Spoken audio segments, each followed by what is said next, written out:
hemos estado hablando de una serie que le llamamos En los últimos días o los últimos días.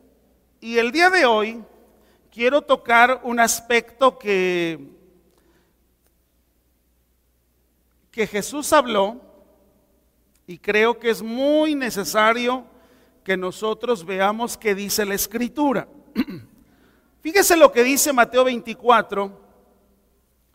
Creo que podríamos leer del versículo 1 al 4. Versículo 1 al 4. Quiero que lo lea.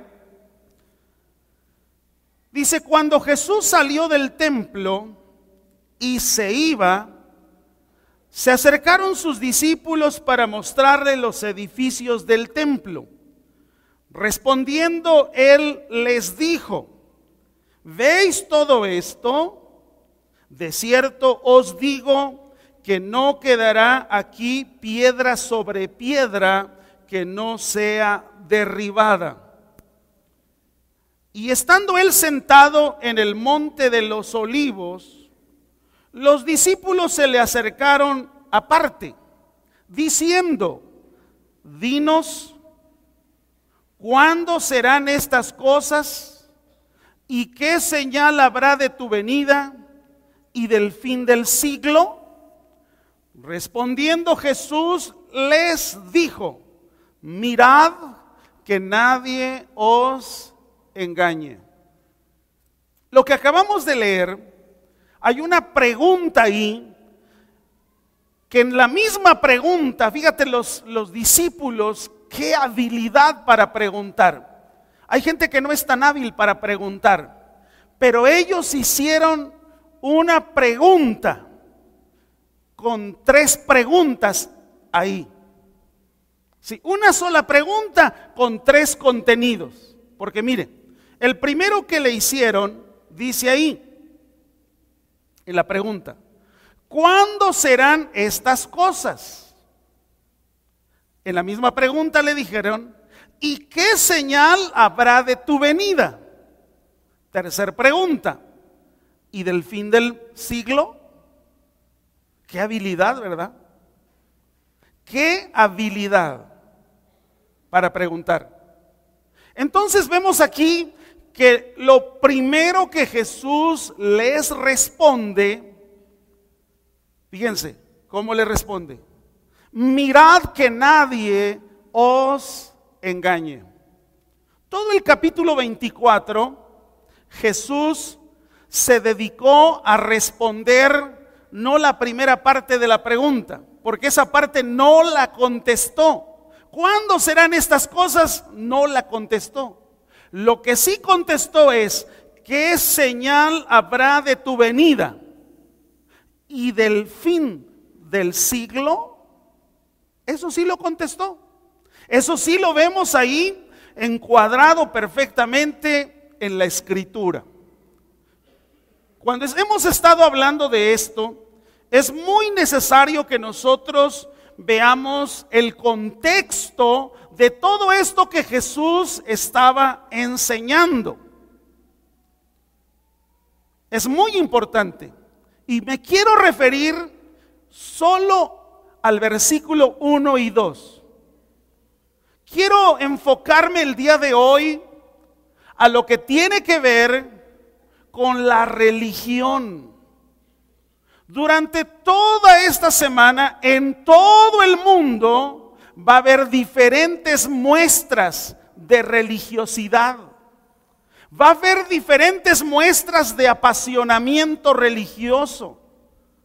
Va a haber diferentes muestras o demostraciones de emociones religiosas. Y vamos a ver qué dice Jesús acerca de esto. Porque si él estaba diciendo en ese momento qué iba a suceder con el templo de Jerusalén, ¿qué quiso decir Jesús cuando les mostró y les dijo: no quedará piedra sobre piedra? Mire, lo primero que necesitamos establecer y que todos lo sepamos. Jesús no es religión. Diga conmigo, Jesús no es religión. Me gustó la frase de la alabanza que cantábamos. Él es todo para mí. Diga conmigo, Jesús no es religión. Él es todo para mí. Muy bien, ya está la frase para el Facebook. Sí, porque luego dicen tanta bobera que dice uno, primero, ¿dónde estudiaron para cometer semejantes faltas de ortografía? ¡Wow! Me admiro. Muy bien, regresemos al tema. Sí, porque si no, hablamos de otra cosa.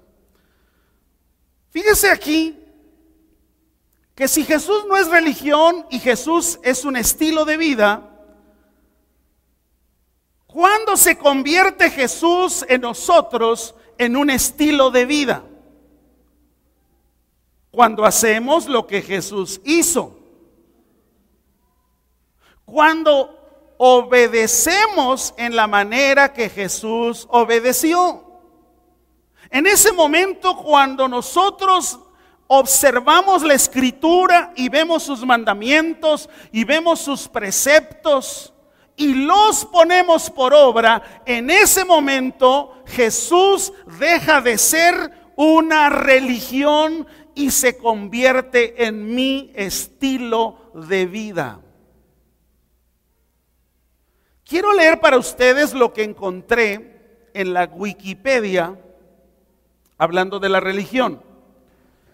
La religión es una actividad humana que suele abarcar creencias y prácticas sobre cuestiones de tipo existencial, moral y sobrenatural.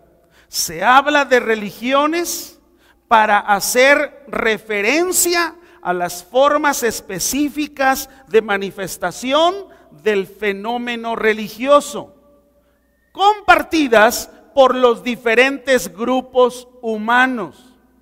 Hay religiones que están organizadas de formas más o menos rígidas, mientras que otras carecen de estructura formal y están integradas en las tradiciones culturales de la sociedad o etnia en la que se practican. El término religión hace referencia tanto a las creencias y prácticas personales como a ritos y enseñanzas colectivas.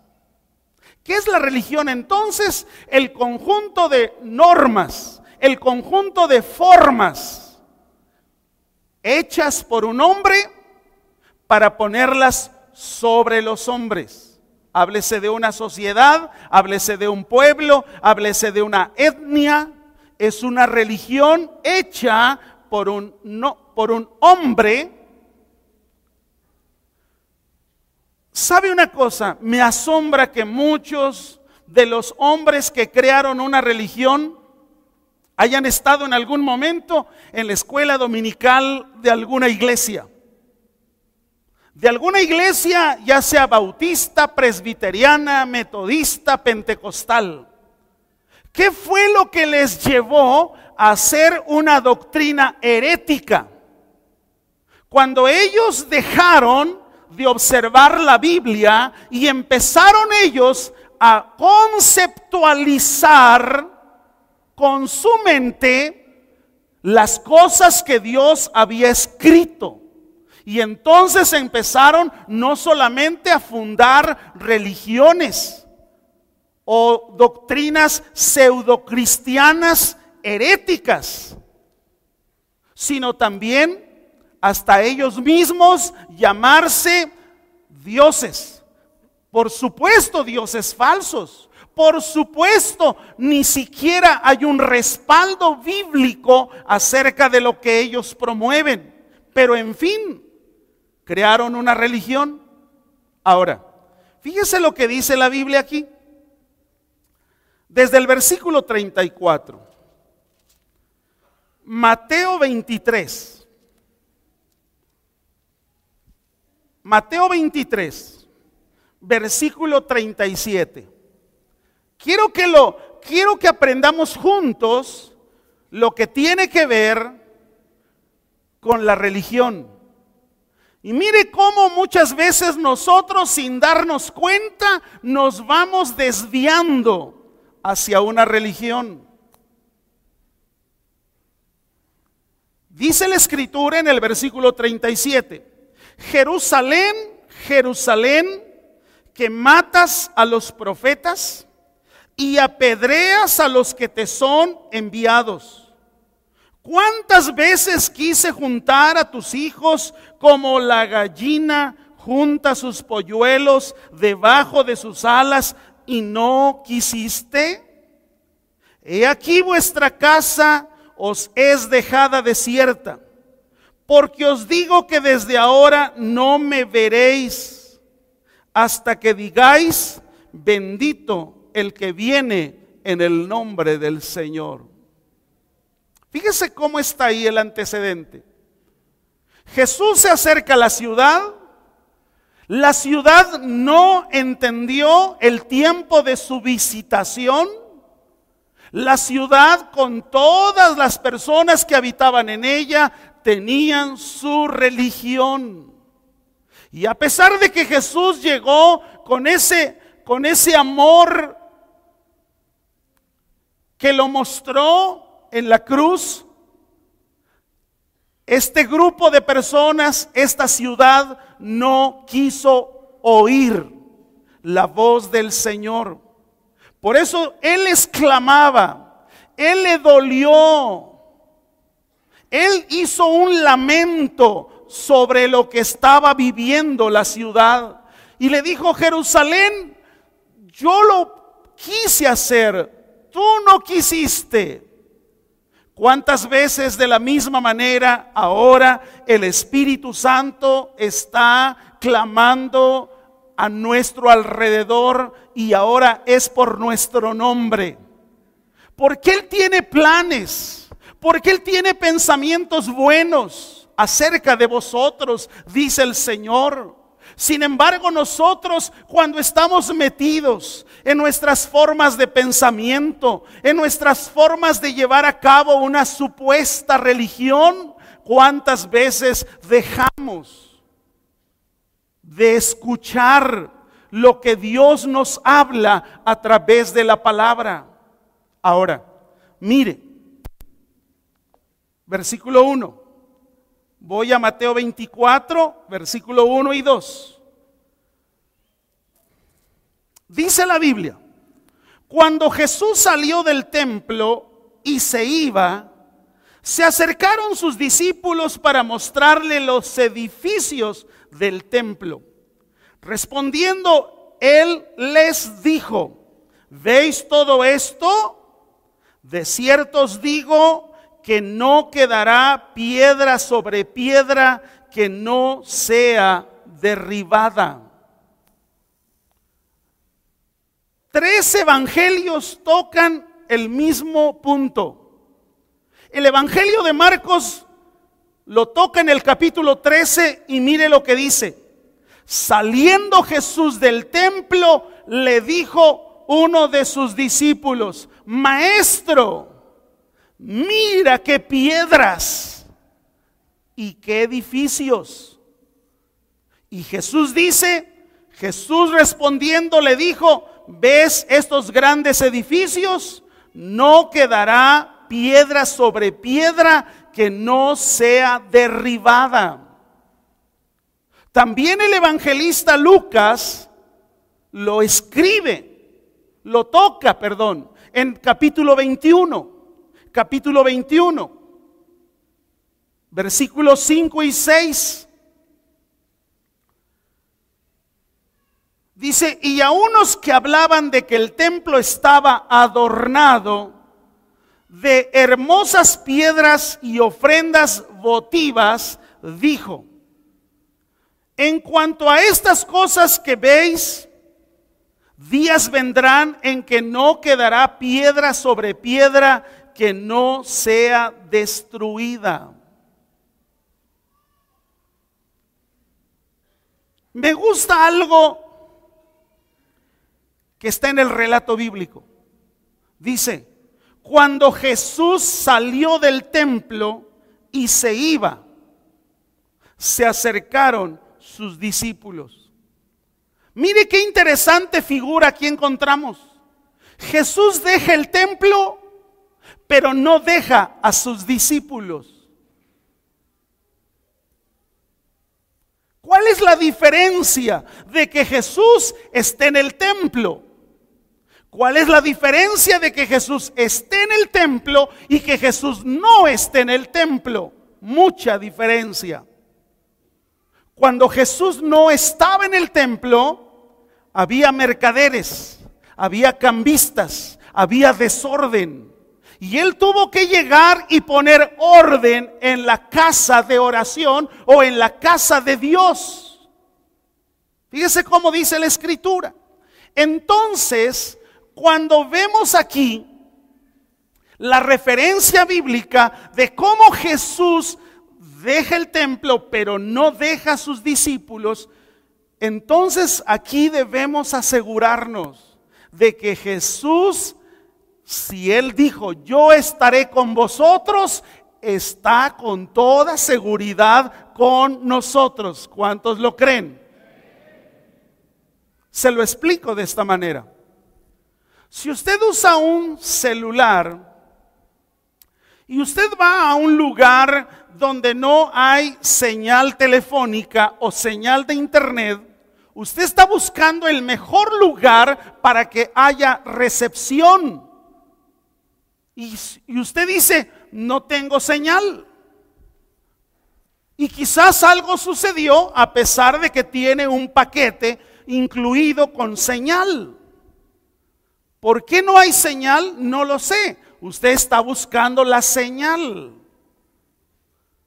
Escúchenme, no necesitamos buscar la señal si Jesús está o no está. Él dijo, yo estaré con vosotros, no necesito preocuparme por la señal. Él lo dijo y Él lo va a cumplir. Y no importa dónde estés, no importa por qué situación estés pasando, no importa qué estés enfrentando, si Él lo dijo, yo estoy con vosotros, Él lo va a cumplir. No necesito buscar señales si está o no está. No necesito buscar si Él me oye o no me oye. Él me dijo, yo estoy con vosotros y Él lo va a cumplir hasta el fin, dice la Biblia, hasta el fin, dice la palabra de Dios. Amén. Ahora, fíjese aquí cuando Jesús se refiere al edificio. Fíjese lo que él habla. Salió del templo y se iba, se acercaron sus discípulos para mostrarle los edificios del templo. Herodes el Grande comenzó la edificación de este templo. Este templo comenzó su edificación en el año 20 antes de Cristo. Y terminó la construcción del templo en el año 64 después de Cristo. Y si usted observa lo que Lucas dice que los discípulos estaban extasiados por las piedras. ¿Cómo le habían hecho para traer piedras de más de 3 metros? Para colocarlas en el templo, para que se convirtieran en un edificio bello. Porque dice la Escritura que los discípulos estaban extasiados, no cabían en admiración. Le muestran los edificios. Y Jesús no se impresionó por eso. Mire, era tanta la admiración de esas piedras que tenía el templo, que el mismo Talmud, es un libro, el mismo Talmud de Babilonia dice que quien no había visto el templo de Herodes, no había visto nada. Es decir, quien no conocía el templo de Herodes, realmente no había visto un edificio hermoso. Ahora, ¿cuáles eran las razones para admirar el edificio? ¿Por qué los discípulos aún le dijeron a Jesús, mira Jesús? ¿Qué edificios del templo? Eran varios, está en plural. No era solamente una cúpula. Dice la Biblia que eran edificios. Ahora, ¿cuál era la razón de admirar el edificio? Mire, ellos habían vivido la mayor parte de su vida en Galilea, a distancia de Jerusalén. Jesús nunca les motivó, les insinuó a que tenían que ir a Jerusalén como lo hacía todo mundo, como una tradición que subían a Jerusalén año con año. Eso Jesús no se los inculcó, no se los enseñó, no los motivó para que hicieran lo mismo. Así que imagínese un grupo de seguidores de Jesús metidos en Galilea, andando en Betsaida, andando allá en el mar. Eran gente común, del pueblo, del vulgo. Así que cuando llegan a la ciudad, imagínate a Pedro tratando de cruzar la calle, así que no le atropellaran, ¿verdad? Como cuando vemos a alguien que le falta la experiencia, ¿verdad? Hasta para subir a las escaleras eléctricas de algún lugar. Tiene temor, tiene miedo. Y estos discípulos estaban admiradísimos. Pero ¿sabes? A Jesús no le admiró nada de esto, porque Jesús estaba viendo que la gloria de ese edificio estaba manchada y estaba oxidada por los pecados de los sacerdotes y los pecados de los hombres. Es más, esa gloria del templo había sido eclipsada por la misma presencia de Cristo. ¿Cuántos dicen así es? Es que es así.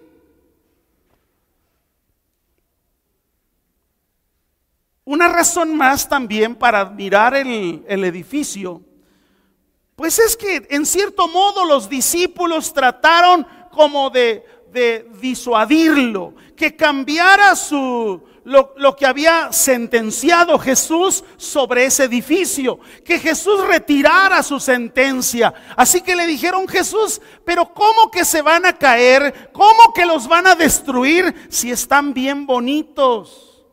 Mira, sirven de atractivo turístico, están produciendo visas al país. Mira, la gente viene de lejanas tierras solo para conocer el templo. Sin embargo, a eso no le dio nada, ninguna garantía, ninguna herramienta para cambiar a Jesús en lo que ya había dicho. Porque él mismo les dice: de cierto os digo que no quedará piedra sobre piedra. Dijo: pues aunque estén lindas, aunque les haya costado mucho, yo les digo algo, no quedará piedra sobre piedra. ¿Sabes por qué? Porque la nación entera había convertido el templo de Jerusalén en un lugar de adoración vana. Lo habían convertido en un templo de una religión. Había sido cambiado la forma, había sido cambiada el motivo por el cual se había construido. Finalmente había sido para una vanagloria de Herodes, porque ya no era el templo de Dios, sino era el templo de Herodes. Ya no era el templo de adoración, sino era el templo del rey Herodes. Jesús dijo, pues aunque esté linda el lugar, yo digo que no quedará piedra sobre piedra. Cuando lo que tú y yo hacemos tiene que ver más con una práctica religiosa, más que con un fundamento bíblico, Dios destruye todo aquello que huele a religión. Si está fundamentado en la palabra y lo practicamos por lo que dice la palabra, entonces tiene fundamento y tiene vida, porque la palabra sigue teniendo vida. Gloria a Dios. Vaya por favor a Lucas 19. Lucas 19, versículo 41 al 44. Dice la Biblia así: y cuando llegó Jesús, cuando llegó cerca de la ciudad, al verla, lloró sobre ella, diciendo: oh, si también tú conocieres, a lo menos en este tu día, lo que es para tu paz, mas ahora está encubierto de tus ojos, porque vendrán días sobre ti, cuando tus enemigos, fíjese lo que le iba a suceder, cuando tus enemigos te rodearán con vallado y te sitiarán, por todas partes te estrecharán. Que dice el versículo 24, dice: y te derribarán a tierra y a tus hijos dentro de ti, y no dejarán en ti piedra sobre piedra. ¿Cuál era la razón de esta destrucción? Por cuanto no conociste el tiempo de tu visitación. Es más fácil ejecutar una religión. Es más fácil que usted tenga su lista de sí tengo que hacer, no tengo que hacer. Esto debo de hacer, esto no lo debo de hacer. Jesús sentenció esto. Y la razón por la que dice aquí, dice: porque no conociste el tiempo de tu visitación. ¿Sabe cuándo se cumplió la destrucción de esa ciudad? En el año 70, con el emperador Tito. Imagínate, apenas habían, no sé, tendrían entre 4 y 5 años de haber terminado la construcción del templo, y resulta que el emperador Tito sitia la ciudad, la invade y la destruye. Ahora, hay una nota que uno de los historiadores renombrados, como es Flavio Josefo, escribió. Fíjense lo que escribió. Dice: el emperador Tito, al invadir la ciudad, puso todo su empeño en conservar el templo. Fíjense, todavía Tito dijo: mira, vamos a acabar la ciudad, pero el templo no. El emperador Tito hizo todo lo posible para que no se destruyera el templo. Pero sabes, no lo pudo impedir, porque sus furiosos soldados lo destruyeron por completo. No dejaron ni una señal de ruina. Prácticamente, mira, lo que hubo ahí fue una demolición. Este hombre historiador, Flavio Josefo, escribe, fíjate lo que escribió: que se pudo arar el terreno sobre el cual se había levantado el edificio. Ya cuando alguien se atrevió a arar, abrir surco para sembrar en el lugar donde estaba los grandes edificios con las grandes piedras, hoy vemos un plantío de no sé qué.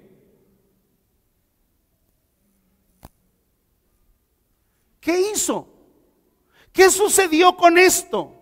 Mire, una de las cosas por las cuales Jesús vio eso era porque le estaba dando un gran golpe a todo lo que se llama religión. Ellos se habían convertido en adoradores del templo, no en adoradores de Dios.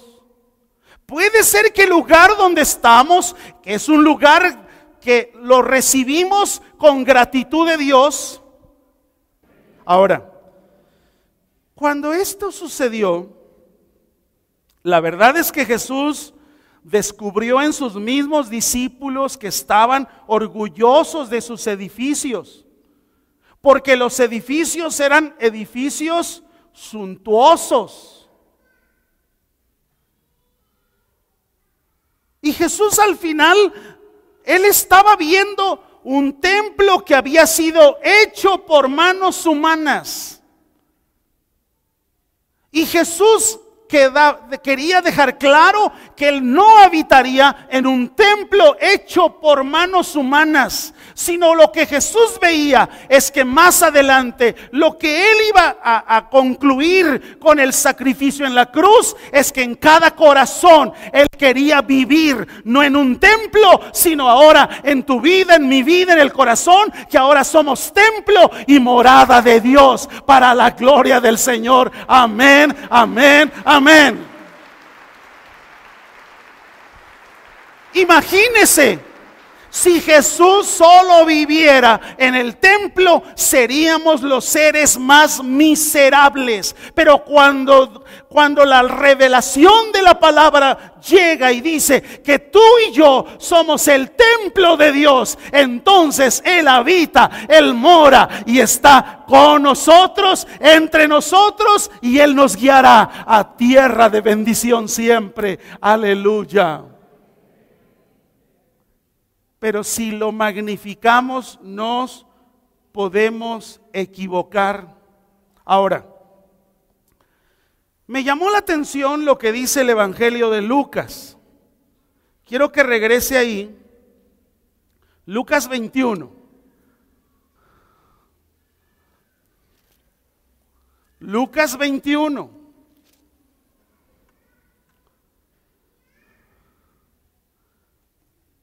Versículos 5 y 6 dice: y a unos que hablaban de que el templo estaba adornado de hermosas piedras y ofrendas votivas, dijo: en cuanto a estas cosas que veis, días vendrán en que no quedará piedra sobre piedra que no sea destruida. Me llamó mucho la atención lo que ahí veo de las ofrendas votivas. ¿Sabes qué eran las ofrendas votivas?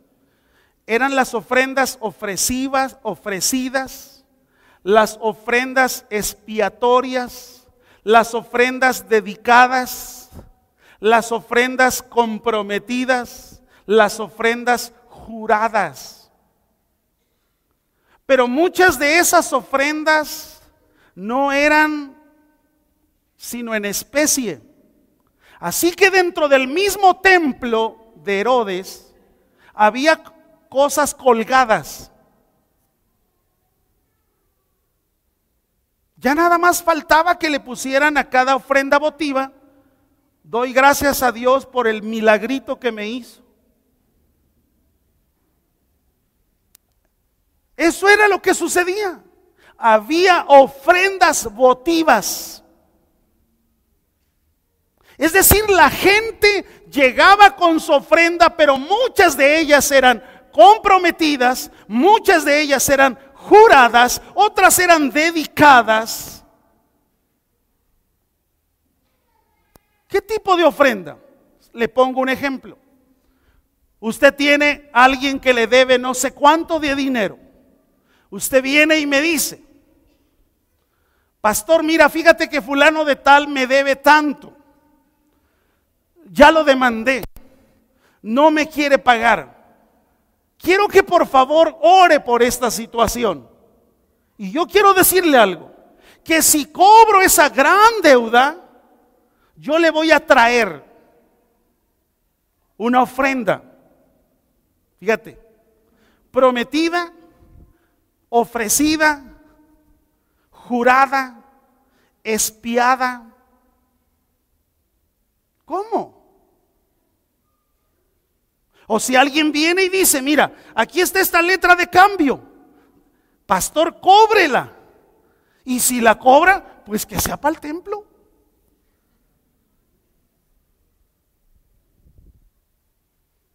De eso estaba lleno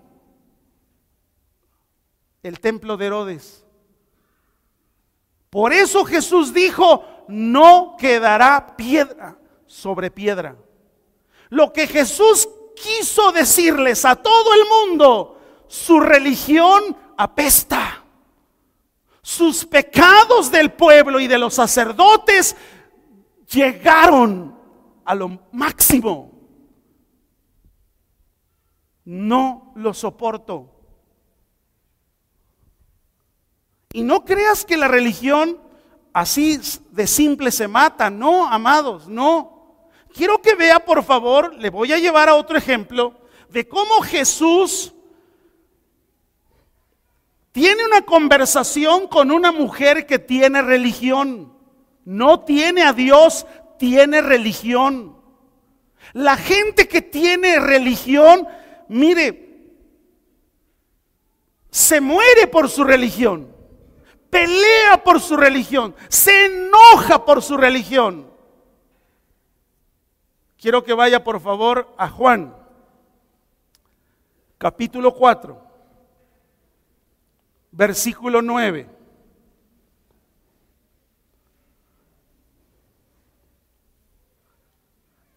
La mujer samaritana le dijo, fíjese lo que le dijo: ¿cómo tú, siendo judío, me pides a mí de beber, que soy mujer samaritana? Porque los judíos y samaritanos no se trataban entre sí. ¿Cuál era el problema? Su religión.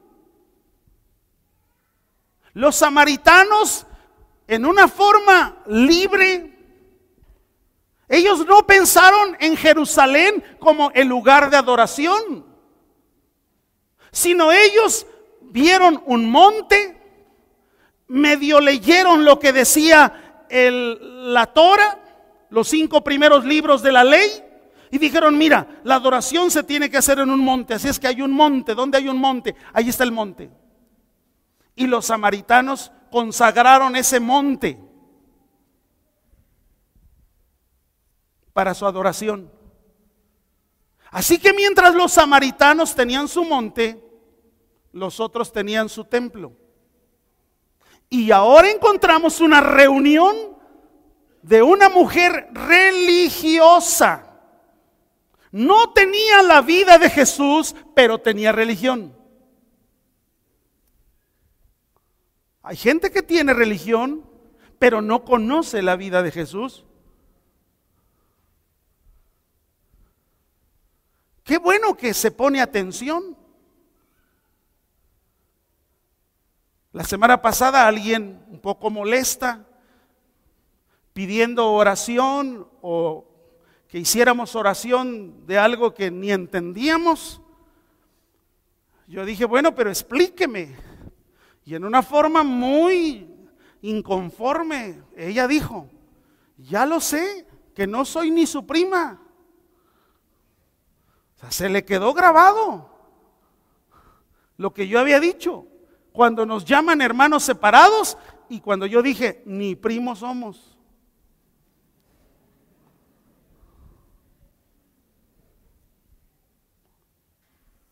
Qué bueno. Qué bueno que el mensaje incomode. Qué bueno que el mensaje nos haga reflexionar en qué estamos haciendo mal, en qué es lo que debemos de cambiar. Porque mira, esta gente, mire, las pugnas sobre religión suelen ser más ásperas y violentas. Estudiando de cómo hay rumores de guerras, yo estoy observando, de acuerdo a lo que he estado investigando, es que todas las guerras que han existido en el mundo son por religión o por etnias. Ahí está el problema. Así que esta mujer casi le dijo a Jesús: no deberíamos de estar hablando, ni siquiera deberías de dirigirme la palabra. Ahora, Jesús, ¿qué quería darle a esa mujer? ¿Una religión? ¿Un ajuste en su religión? No, Jesús quería darle lo que ella no tenía, que era la vida. Porque tenía religión, pero estaba muerta. Puede ser que ores, pero no conoces a Jesús. Puede ser que ayunes, pero no tienes relación con Dios. Puede ser que vienes y dices: voy a la hacienda, sí, pero durante la semana tu relación con Dios es nula, es hueca, es vana. ¿Sabes que tienes? Religión. De aquí en adelante no creo que haya aplausos, pero se lo voy a decir. ¿Por qué? Porque la gente prefiere tener una religión que una relación con Jesús. Pastor, entonces hacemos mal en venir. No, porque la misma Biblia dice: no dejando de congregarnos como algunos tienen por costumbre. Qué bueno que el día de hoy tenemos casa llena, pero yo le digo: ¿y los demás días dónde andas? Hoy no te tocó ir a la Marquesa, hoy no te tocó ir a la playa.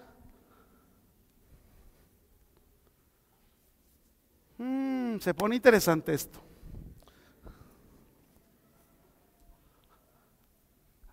Ahora, mire, Juan 4. Avanzo en la historia porque si no, no le terminamos ahí. Juan 4, estoy en Juan 4, pero vea el versículo 19.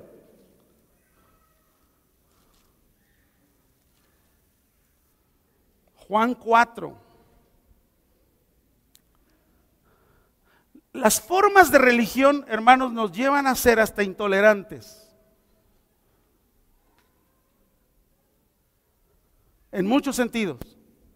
Y entonces andas preguntando: oiga, pastor, si ayuno, ¿me puedo lavar los dientes? ¿O cuando me lavo los dientes pierdo el ayuno? ¿No dice Jesús que los que ayunaban en aquellos días con su religión se ponían en las esquinas, clamaban con voz en cuello, se mudaban, se echaban ceniza, se cambiaban su ropa, se vestían de cilicio? ¿Qué enseñó Jesús? Cuando tú lo hagas, ¿qué dice? Báñate, afeítate, arréglate, que la gente no vea que estás en comunión y en privación, en privacidad conmigo. Y entonces cuando la gente quiere oír religión, pues ahí tienes al pastor: sí, si te lavas los dientes, sí, yo creo que sí pierdes el ayuno, porque mira, entre esto y esto aquí se pasa tantito y ya empezamos a alucinar. De veras, es que alucinamos.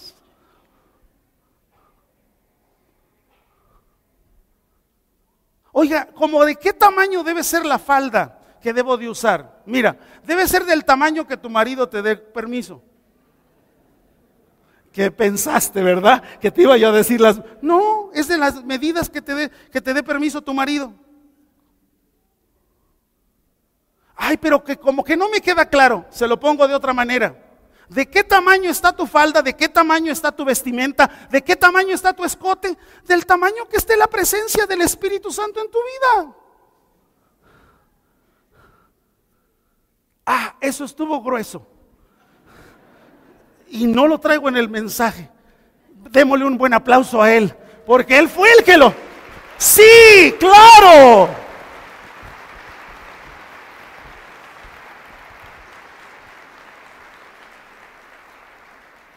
Vamos a Juan 4, 19 al 24. Jesús dice, le dijo la mujer, están en el diálogo: Señor, me parece que tú eres profeta. O sea, la mujer sabía quiénes eran los religiosos.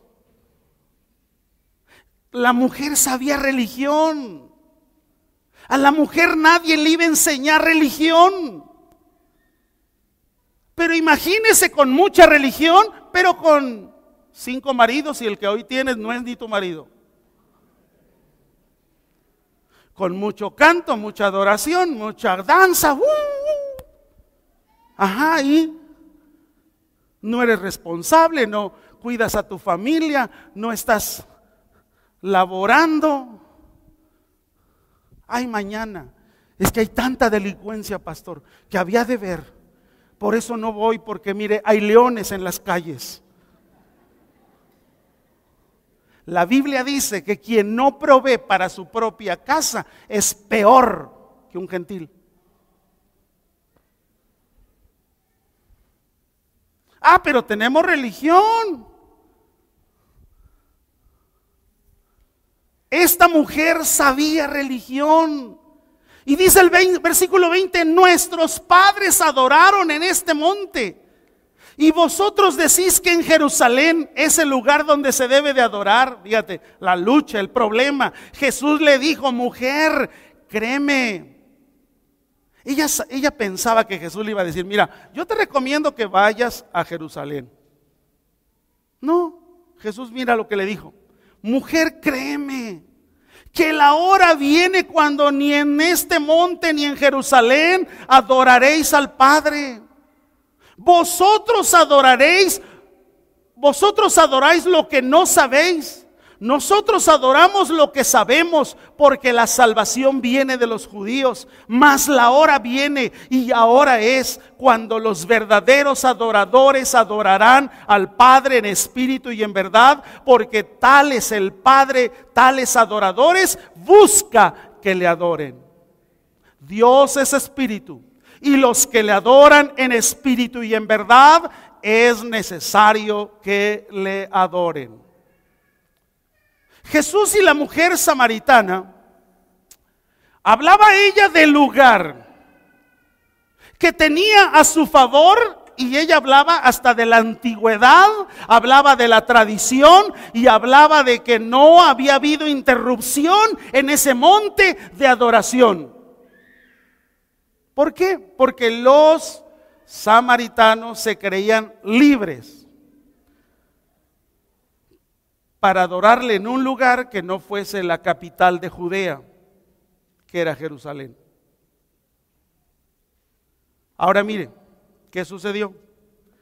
Baje su vista al versículo 25 y 26. Le dijo la mujer, sé que ha de venir el Mesías llamado el Cristo. Cuando Él venga nos declarará todas las cosas. Ella estaba preguntando, ¿qué señales habrá de su venida? ¿Cómo será el fin del mundo? Las mismas interrogantes que usted y yo de repente tenemos. ¿Y qué le respondió Jesús en el versículo 26? En el versículo 26 Jesús le dijo, yo soy el que habla contigo. Amados, qué revelación le estaba soltando Jesús a esta mujer. Ahora, ¿hubo efecto? Vea usted el efecto. Versículo 39. Juan 4, 39 al 42.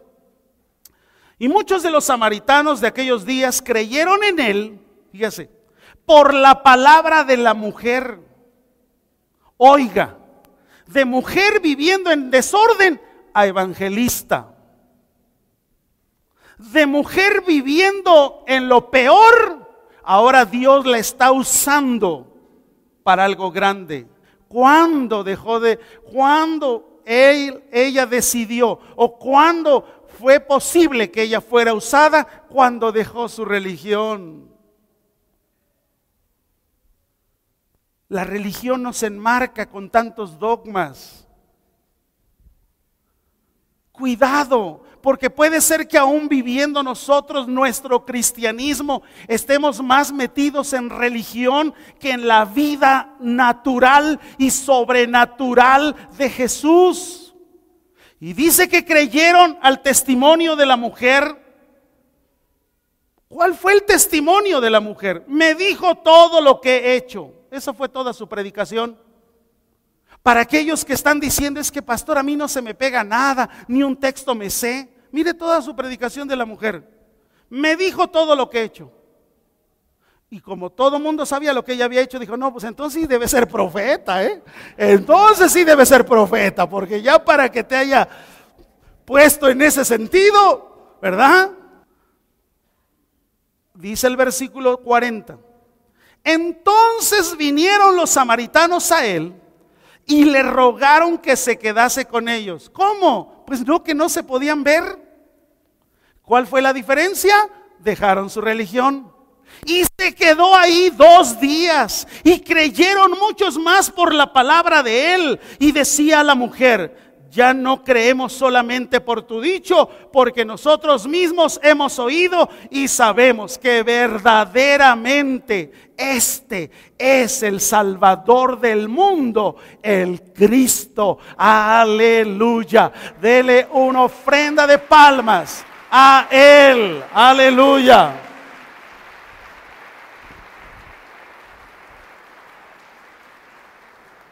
Lo llevo a otro personaje. Jesús y la religión de Nicodemo. Juan 3.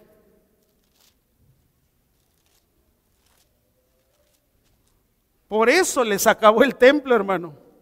Por eso les quitó su lugar de adoración. Había un hombre de los fariseos que se llamaba Nicodemo, un principal entre los judíos. Este vino a Jesús de noche y le dijo, Rabí, sabemos que has venido de Dios como maestro, porque nadie puede hacer estas señales que tú haces si no está Dios con él. Mira cómo Jesús no se dejó envolver por las palabras que le podían endulzar el oído a Jesús. No se dejó envolver Jesús por estas palabras aduladoras, de adulación que le estaba haciendo este hombre. No, Jesús fue directo a su necesidad. Jesús dijo, tú tienes religión, pero no tienes la vida. Imagínate que el Espíritu Santo en esta mañana te dice a ti o a mí, tienes religión, pero no tienes vida. Como a la iglesia en Apocalipsis. Nombre de que vives, pero tú estás muerta. Dice la Escritura. Respondiendo Jesús le dijo, o sea, al grano con el problema. De cierto te digo que el que no naciere de nuevo no puede ver el reino de Dios. Nicodemo le dijo, ¿cómo puede un hombre nacer siendo viejo? ¿Puede acaso entrar por segunda vez en el vientre de su madre y nacer? Respondió Jesús, de cierto te digo que el que no naciere del Espíritu no puede entrar en el reino de Dios. Lo que es nacido de la carne, carne es, y lo que es nacido del Espíritu, Espíritu es. No te maravilles de que te dije, os es necesario nacer de nuevo. El viento sopla de donde quiere y oye su sonido, mas ni sabes de dónde viene ni a dónde va. Así es todo aquel que es nacido del Espíritu. Respondió Nicodemo y le dijo, ¿cómo puede hacerse esto? Respondió Jesús y le dijo, ¿eres tú maestro de Israel y no sabes esto? ¿Qué tenía Nicodemo? Religión.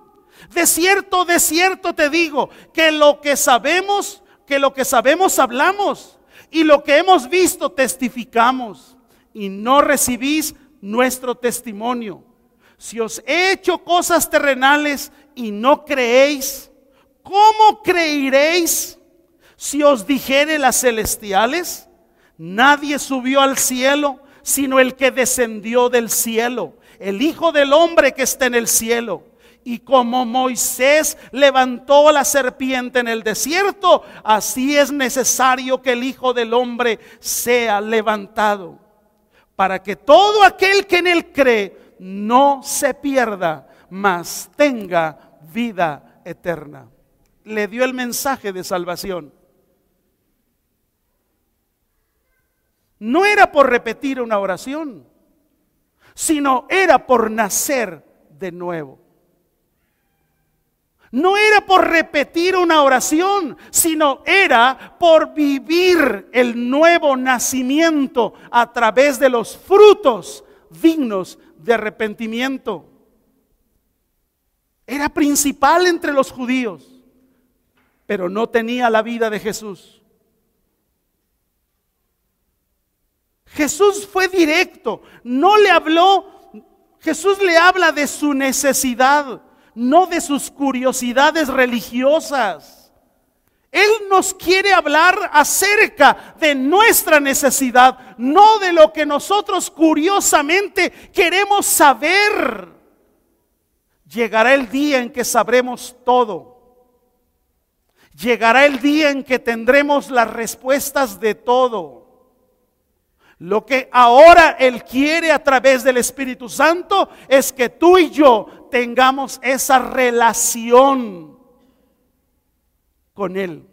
Porque puede ser que tengas alguna función, estés haciendo un trabajo, pero es tu religión. No está la vida de Jesús dentro de ti. Ahora, Él mismo cuando le dice, eres maestro de Israel y no sabes esto. ¿Sabes qué estaba haciendo Jesús? Exhibiendo su necesidad, no su ignorancia. El hombre no ignoraba, sabía, pero él tenía una necesidad. La única manera para recibir es naciendo.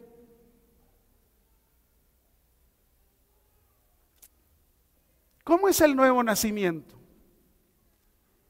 Lucas 15. Está el hijo pródigo en medio de los cerdos. Él se da cuenta de una necesidad que no sabía cómo resolver. Él estaba pensando incluso qué más hacer para alimentarse. Él no estaba pensando en volver a la casa de su padre, sino dice la Biblia que él solo, versículo 16, Lucas 15, y deseaba llenar su vientre de las algarrobas que comían los cerdos, pero nadie se las daba. Es decir, que él no estaba pensando en regresar, él no estaba pensando en su padre, él no estaba pensando en lo que había dejado. ¿Dónde está el nacimiento? Versículo 17. Y volviendo en sí. ¿Ves cómo el nuevo nacimiento es algo sobrenatural? Y volviendo en sí, cuando vuelve en sí, cuando sus ojos ven, cuando la cortina se cae, cuando el velo no está, él se da cuenta entonces de dónde estaba, porque entonces dijo: ¿cuántos jornaleros en la casa de mi padre tienen abundancia de pan y yo aquí perezco de hambre? Cuando vuelve en sí, dice: me levantaré. Vino a su padre. Fíjese, me levantaré e iré a mi padre y le diré: Padre, he pecado contra el cielo y contra ti. Ya no soy digno de ser llamado tu hijo. Hazme como uno de tus jornaleros. El nuevo nacimiento tiene que ver con un cambio de vida. Lucas 3.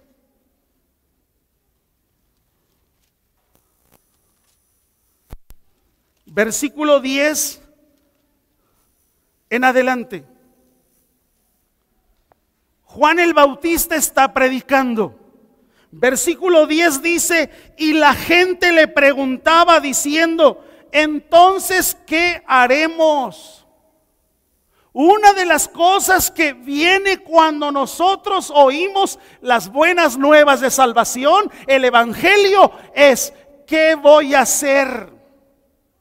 Hay un cambio de conducta y dice la Biblia, y respondiendo les dijo, el que tiene 2 túnicas, dé al que no tiene. ¿Qué les dijo? Practiquen misericordia. Y el que tiene que comer, haga lo mismo. ¿Qué dijo? Actúen con misericordia. Algo más, versículo 12. Vinieron también unos publicanos para ser bautizados y le dijeron, maestro, ¿qué haremos? Y el cambio de conducta. No exijáis más de lo que os está ordenado. Versículo 14. También le preguntaron unos soldados diciendo, ¿y nosotros qué haremos? Y les dijo, no hagáis extorsión a nadie, ni calumniéis, y contentaos con vuestro salario. No les dijo, los espero en la sinagoga. No les dijo, cómprense su Biblia. No les dijo, ¿qué les dijo? Frutos dignos de arrepentimiento, ¿sí o no? ¿Sí o no? No es religión.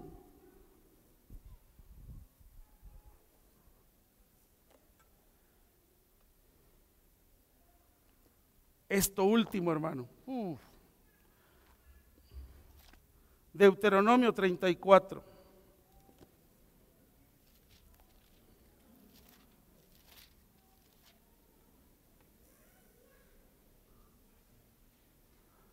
Deuteronomio 34,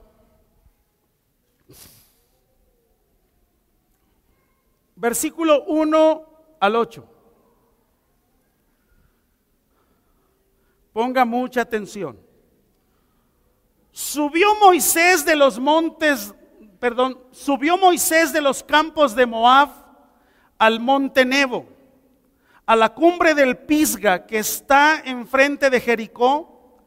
Y le mostró Jehová toda la tierra de Galaad hasta Dan. ¿Sí? ¿Estamos ahí? Ok, versículo 2. Todo Neftalí y la tierra de Efraín y de Manasés. Toda la tierra de Judá hasta el mar occidental. Le mostró el Negev, la llanura, la vega de Jericó, ciudad de las palmeras, hasta Zoar. Y le dijo Jehová, está hablando con Moisés, esta es la tierra que juré a Abraham, a Isaac y a Jacob, diciendo, a tu descendencia te daré. Te he permitido verla con tus ojos, mas no pasarás allá. Y murió Moisés, siervo de Jehová, en la tierra de Moab, conforme al dicho de Jehová, y lo enterró en el valle, en la tierra de Moab, enfrente de Bet Peor, y ninguno conoce el lugar de su sepultura hasta hoy. Era Moisés de edad de 120 años cuando murió. Sus ojos nunca se oscurecieron, ni perdió su vigor. Y lloraron los hijos de Israel a Moisés en los campos de Moab 30 días. 30 días de luto. Y así se cumplieron los días del lloro y del luto de Moisés. Escúcheme. Después de tantas fatigas y aflicciones del desierto, verse impedido para disfrutar de la tierra prometida, debió haber sido algo muy duro para Moisés. Pero ¿sabes por qué aceptó lo que Dios estaba decidiendo? Porque Moisés, dice la Biblia, que era un hombre manso. Y como Dios lo había decidido, así él se sometía de buena gana. ¿Qué nivel de liderazgo de Moisés? ¿Cuántas veces con un poquito de liderazgo nos ahogamos? Nos creemos no sé qué. Y este hombre, varón de Dios, aceptó la decisión de Dios y dijo: está bien. Ahora, vea lo que dice ahí: es llamado siervo de Jehová. Todos los creyentes, todos los que entendemos el nuevo nacimiento en Jesús, mire, somos siervos de Dios. Y aquí encontramos cómo Moisés, siervo de Jehová, no era un título, sino era una función. Su función había sido sacar a Israel de Egipto y conducirlo a través del desierto. Ni su función, ni su vigencia, ni su utilidad, ni su piedad lo excusaron del golpe de la muerte. Porque mire, regrese su vista. Versículo 5. Ya no lo dejó regresar, amados. Ya no le dijo: ve y cuéntales lo que viste. Ve y diles que yo soy el que no te di permiso de entrar. No. Ya no volvió. Y murió allí Moisés, siervo de Jehová.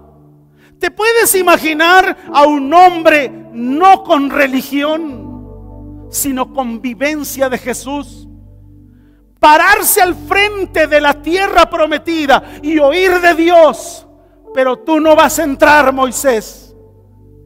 Y Moisés dijo: está bien, Dios, lo que tú decidas. Tú siempre has sido mi Señor. ¿Cuántas veces ante una situación que no entendemos decimos: ¿por qué si te sirvo? ¿Por qué si he vivido para ti? ¿Por qué si he dado tantos diezmos y tantas ofrendas? Todo eso que has hecho no lo tienes que dimensionar al nivel de una religión.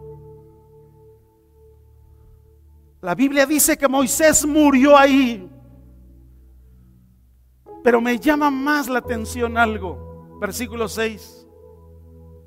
Y lo enterró en el valle.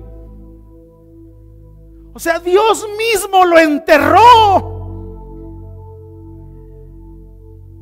Lo enterró en el valle, en la tierra de Moab. Y dice ahí: y ninguno conoce el lugar de su sepultura hasta hoy.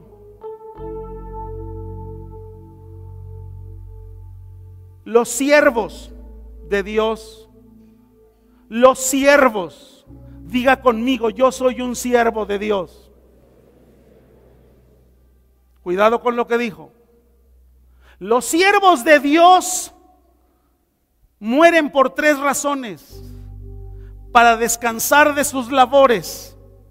Segundo, para recibir su recompensa. Tercero, para dejar su lugar a otros.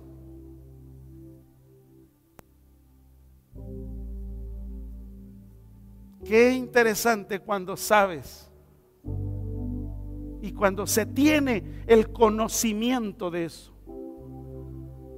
Moisés muere de acuerdo al dicho de Jehová, como dicen los judíos. Murió de un beso de la boca de Dios. Así lo escribieron los judíos. ¿Cómo murió Moisés? murió de un beso de la boca de Dios.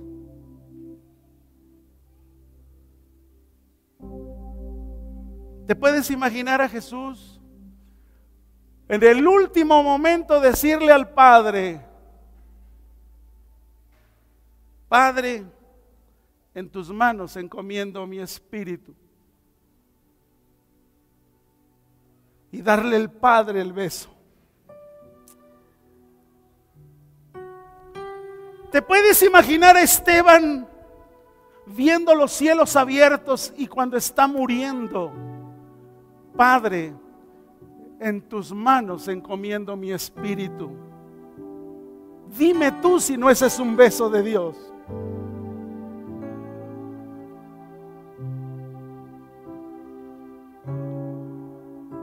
Dios cuida los cadáveres de sus siervos. Porque mire, hubo alguien quien peleó por su cadáver. Judas capítulo 6. Judas capítulo 6. Perdón, Judas 6. Judas no tiene más capítulos, es solo un capítulo. Dice el versículo 6: y vi a los ángeles. No, perdón, el 9. San Judas 9.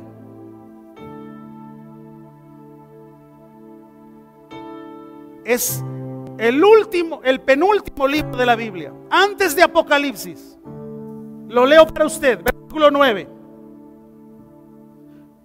Pero cuando el arcángel Miguel contendía con el diablo, disputando por el cuerpo de Moisés, no se atrevió a proferir juicio de maldición contra él, sino que dijo: el Señor te reprenda. El cuerpo de Moisés muerto, alguien peleando por el cuerpo de Moisés, y el arcángel diciendo: a este siervo no lo toca nadie. Y Dios baja, hace la tumba y lo entierra.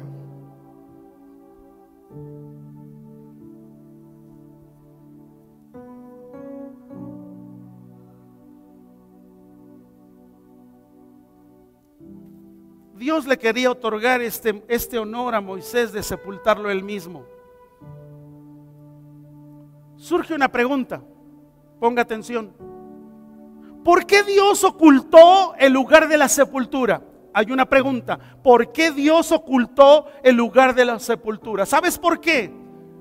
Para impedir que los hijos de Israel, tan inclinados a una religión, tan inclinados a la idolatría, hicieran de su sepulcro de Moisés un lugar nacional de peregrinación y llegar y tributar honores divinos al cadáver del que había sido el gran fundador, el gran benefactor y el gran día del pueblo de Dios. Esa fue la razón. Es más, como ellos sabían cómo se embalsamaban los cuerpos, porque en toda la dinastía de los egipcios los metían en sarcófagos y los ponían ahí por muchos años. Dios dijo: no quiero que mi pueblo se vuelva religioso. Les voy a esconder el cuerpo, yo lo voy a enterrar personalmente, ni siquiera van a saber dónde lo puse. Qué interesante. Jesús no es religión. En una tumba que no existió, Él duerme en el sepulcro ignorado, en una tumba que nadie puede visitar. Su ancianidad fue bien llevada, porque dice la Biblia que aún sus ojos nunca se oscurecieron ni perdió su vigor. Amados, cuidado de hacer de esto una religión. Mateo 24.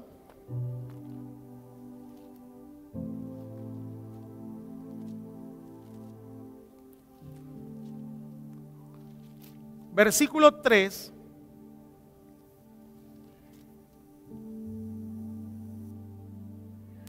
Y estando él sentado en el monte de los olivos, los discípulos se le acercaron aparte diciendo: dinos cuándo serán estas cosas y qué señal habrá de tu venida y del fin del siglo. Respondiendo Jesús les dijo: mirad que nadie os engañe.